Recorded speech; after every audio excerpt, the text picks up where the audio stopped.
Dear students, welcome to the class. അപ്പോൾ നമ്മൾ കഴിഞ്ഞ ക്ലാസ്സിൽ ബജറ്റ് ചാപ്റ്റർ തുടങ്ങി.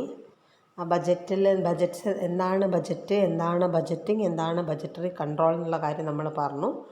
അതിൽ മീനിങ്ങും ഡെഫിനിഷൻസും ഒക്കെ പറഞ്ഞു, ഒബ്ജക്റ്റീവ്സ് പറഞ്ഞു, സ്റ്റെപ്സ്, ഇങ്ങനെ അഡ്വാൻറ്റേജസ് ഡിസഡ്വാൻറ്റേജസ് കാര്യങ്ങളൊക്കെ നമ്മൾ കഴിഞ്ഞ ക്ലാസ്സിൽ ഡിസ്കസ് ചെയ്തു. ഇന്ന് നമ്മൾ നോക്കുന്നത് ക്ലാസിഫിക്കേഷൻ ഓഫ് ബജറ്റാണ്. ബജറ്റിൻ്റെ ഡിഫറെൻ്റ് ടൈപ്സ് ഓഫ് ക്ലാസിഫിക്കേഷൻ. അതിൽ 3 രീതിയിലാണ് ബജറ്റിന് എന്ത് ചെയ്യുന്നത്, ക്ലാസിഫൈ ചെയ്യുന്നത്. According to time factor, according to flexibility factor, according to function. അങ്ങനെ 3 രീതിയിൽ. ആദ്യം ടൈം ഫാക്ടറിൻ്റെ ബേസിൽ ക്ലാസിഫിക്കേഷൻ നടത്തും. ദെൻ ഫ്ലെക്സിബിലിറ്റീൻ്റെ ബേസിൽ, ഫ്ലെക്സിബിൾ എന്ന് പറഞ്ഞാൽ ചേഞ്ചസിൻ്റെ അനുസരിച്ച് ക്ലാസിഫിക്കേഷൻ നടത്തും. ദെൻ ഫങ്ഷൻസ്, അത് എന്തൊക്കെ ഫങ്ഷൻസ് ആണ്, ഏത് പ്രോസസ്സാണ് ചെയ്യുന്നത്, അതിനെ ബേസ് ചെയ്തിട്ട് ക്ലാസിഫിക്കേഷൻ നടത്തും. അപ്പോൾ ഒന്നാമത്തെ നമുക്ക് നോക്കാം, അക്കോർഡിംഗ് ടു ടൈം ഫാക്ടർ എങ്ങനെ ക്ലാസിഫിക്കേഷൻ നടത്തുന്നു എന്നുള്ളത്.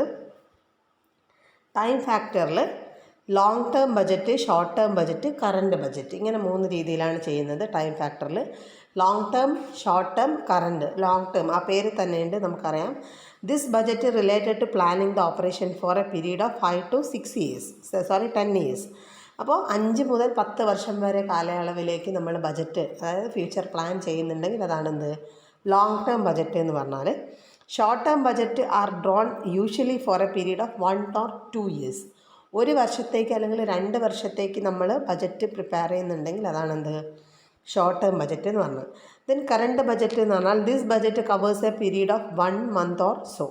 1 മാസത്തേക്ക്, ഇപ്പം നമ്മൾ ഒരു വർക്ക് ഓർഡർ ചെയ്യുകയാണ്, 1 മാസത്തേക്ക് നമ്മൾ എങ്ങനെ ചെയ്യാം, അങ്ങനെ 1 ആഴ്ചത്തേക്ക് ചെയ്യാം. ഇതൊക്കെയാണ് എന്തിൽ വരിക, കറണ്ട് ബജറ്റ് എന്ന് പറഞ്ഞാൽ. അപ്പോൾ ഇങ്ങനെ 3 രീതിയിൽ long term budget, short term budget, current budget. അപ്പോൾ according to time factor budget is classified 3: long term, short term, current. Then രണ്ടാമത്തത് നമ്മൾ പറഞ്ഞു എന്താണ്, അക്കോർഡിംഗ് ടു ഫ്ലെക്സിബിലിറ്റി ഫാക്ടർ. ഫ്ലെക്സിബിലിറ്റിയിൽ 3 എണ്ണമാണ്: flexible budget, fixed budget versus flexible budget. ഇങ്ങനെ 3 രീതിയിൽ. മെയിനായിട്ട് 2 രീതിയിലാണ്. ദെൻ രണ്ടും കൂടെ മിക്സായിട്ട് വരുന്ന കേസുണ്ട്. അപ്പോൾ ഫ്ലെക്സിബിളും ഫിക്സഡും. ഫ്ലെക്സിബിൾ ബജറ്റ് എന്താണെന്ന് നമുക്ക് നോക്കാം.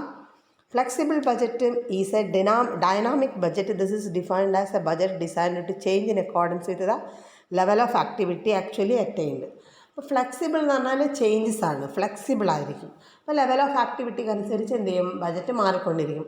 അപ്പോൾ നമ്മൾ അടുത്ത വർഷം പ്രൊഡ്യൂസ് ചെയ്യുന്നത് 1000 യൂണിറ്റ് ആണെങ്കിൽ 1000 യൂണിറ്റിനനുസരിച്ചുള്ള ബജറ്റ്, 2000 യൂണിറ്റ് ആണെങ്കിൽ 2000 യൂണിറ്റിനനുസരിച്ചുള്ള ബജറ്റ്. അപ്പോൾ ഫ്ലെക്സിബിൾ എന്ന് പറഞ്ഞാൽ ലെവൽ ഓഫ് ആക്ടിവിറ്റിക്ക് അനുസരിച്ച് എന്ത് ചെയ്യാണ്, ചേഞ്ച് ചെയ്തുകൊണ്ടിരിക്കുന്നുണ്ടെങ്കിൽ അതാണെന്ത്, ഫ്ലെക്സിബിൾ ബജറ്റ് എന്ന് പറഞ്ഞാൽ. ഇനി എന്താണ് ഫിക്സഡ് ബജറ്റ് നമുക്ക് നോക്കാം. It is a budget which is designed to remain unchanged. എന്താണ്, മാറത്തേയില്ല, irrespective of level of activity. അപ്പോൾ ചില കാര്യങ്ങൾ എന്താണ്, ആക്ടിവിറ്റി ലെവൽ മാറിയാലും മാറാത്ത കേസസ് ഉണ്ട്. അതാണ് ഫിക്സഡ് ബജറ്റ് എന്ന് പറഞ്ഞാൽ. ഫിക്സഡ് ആയിരിക്കും. Then fixed budget versus flexible budget, അതിൻ്റെ 2 ഡിഫറൻസസ് ആണ് ഇവിടെ പറഞ്ഞിരിക്കുന്നത്. ഒന്ന് നോക്കാം നമുക്ക്. Based on assumption that business condition do not change. ഫിക്സഡിൽ based on the assumption that business conditions change, മാറിക്കൊണ്ടിരിക്കുന്നു. Then comparison between actual and budgeted cost is not possible. Comparison between actual and budgeted cost is possible. അതായത് ഇവിടെ നമ്മൾ ഫിക്സഡിൽ മാറുന്നില്ലല്ലോ, അപ്പോൾ എന്താണ്, കമ്പാരിസണും നടക്കുന്നില്ല, മാറുന്നില്ല. പക്ഷേ ഫ്ലെക്സിബിൾ ഓരോ വർഷം എന്ത് ചെയ്യാം, ചിലപ്പോൾ ചേഞ്ചസ് വരാം. ഇനി cost are not classified according to variability അനുസരിച്ച് കോസ്റ്റ് മാറില്ല, പക്ഷേ ഫ്ലെക്സിബിലിറ്റിയിൽ എന്ത് ചെയ്യും, മാറും. ഇനി prepared for specific level of activity, prepared for different level of activity. ഇതാണ് രണ്ടും തമ്മിലുള്ളൊരു ഡിഫറൻസ് നമ്മൾ നോക്കേണ്ടത്. അപ്പോൾ അക്കോർഡിംഗ് ടു ഫ്ലെക്സിബിലിറ്റി ഫാക്ടർ നമ്മൾ ബജറ്റിനെ 2 ആക്കി, ഫ്ലെക്സിബിൾ ബജറ്റും ഫിക്സഡ് ബജറ്റും. ഇനി 3ാമത്തെ കേസ് അക്കോർഡിംഗ് ടു ഫങ്ഷൻ. ബജറ്റിന് നമ്മൾ എങ്ങനെയൊക്കെയാണ് ക്ലാസിഫിക്കേഷൻ നടത്തുന്നത്. മെയിനായിട്ട് 2 രീതിയിലാണ് പറയുന്നത്: ഫങ്ഷണൽ ബഡ്ജറ്റും മാസ്റ്റർ ബഡ്ജറ്റും. ഫങ്ഷണൽ ബഡ്ജറ്റ് നമുക്ക് എന്താണെന്ന് നോക്കാം. ഫങ്ഷണൽ ബഡ്ജറ്റ് എന്ന് പറഞ്ഞാൽ are those which are prepared by the head of the functional department for the respective department. Functional budget is one which is related to the function of business. It is prepared for each department. ഓരോ ഡിപ്പാർട്ട്മെൻറ്റിനും prepare ചെയ്യുന്നുണ്ടെങ്കിൽ അതാണെന്ത്, functional budget എന്ന് പറഞ്ഞാൽ. അതിൽ തന്നെ 2 എണ്ണം, operating ബജറ്റും financing ബജറ്റും. നമുക്ക് operating budget എന്താണെന്ന് നോക്കാം. ഓപ്പറേറ്റിംഗ് ബജറ്റ് എന്ന് പറഞ്ഞാൽ is those budget which relate to different services or operation of the organization. എന്തൊക്കെ സർവീസസ് ആണോ ഒരു ബിസിനസ്സിൽ നടക്കുന്നത്, എന്തൊക്കെ ഓപ്പറേഷൻസ് ആണോ നടക്കുന്നത്, അതിൻ്റെ ബേസ് ചെയ്തിട്ട് ചെയ്യുന്നതാണെന്ത് ഓപ്പറേറ്റിംഗ് എന്ന് പറഞ്ഞാൽ. അല്ലെങ്കിൽ ഫിനാൻസിങ് ബജറ്റ് എന്ന് പറഞ്ഞാൽ എന്തായിരിക്കും, വിച്ച് ഇൻകോർപ്പറേറ്റ് ഫിനാൻഷ്യൽ ഡിസിഷൻ, ഫിനാൻസുമായിട്ട് ബന്ധപ്പെട്ട കാര്യങ്ങൾ ചെയ്യുന്നതാണെന്ത് ഫിനാൻസിങ് ഡിസിഷൻ എന്ന് പറഞ്ഞാൽ. അപ്പോൾ ഇതാണെന്ത് ഫങ്ഷണൽ ബജറ്റിൽ വരുന്നത്. ഇനി second one master budget. The management of various departments prepare their budget and submit them to budgeting committee. The committee will take necessary adjustment and incorporate the entire functional budget.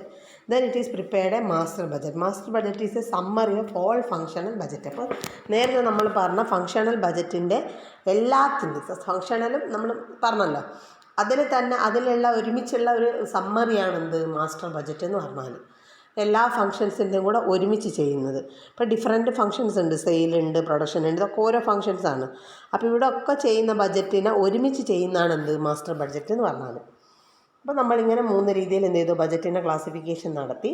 According to time factor, long, short, current, according to flexibility, fixed, flexible, according to function, operating, master.